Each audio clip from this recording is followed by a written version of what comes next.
Hi friends welcome back to my another mini blog. तो आपण मैंने आमको एमती देखिए भाई आम कुआड़े बाहर तो से आपको भिडियो कंटिन्यू करा पड़ो। तापर आम पलि आसलु दुकान कारण आमको किसी स्वीट्स किणवार था आ देन आम पलि आसलु ये भोग नापी और तो से आपने सियोर हो जाते आम को मंदिर को जाऊँ से मार्केट थी गोटे मंदिर को आसलु से आसला मैं डायरेक्ट पलि आसलु बक्रेश्वर आईटी जागर मेला पड़े आम ये बुलाबुली करने आठिका जगह एत सुंदर विश्वास करूँ थे आपने भिजिट करेंगे एठू आपको इच्छा जमारू भी हेनी आम पलि आसलु सीधा मंदिर भितर को आसला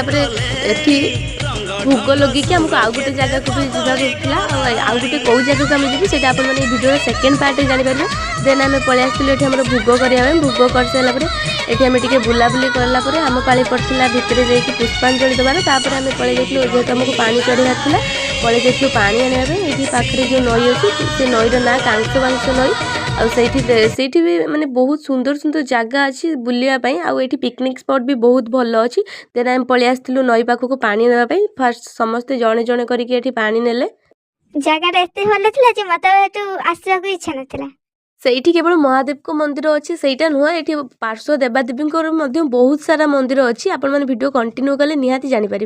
देन आम ये आम पानी चढ़ाऊ करके पुष्पांजलि देकी पलि आसलु अलग मंदिर बुलाया आज भिडियो टी रखुच्छी वेट करूँ नेक्स्ट पार्ट।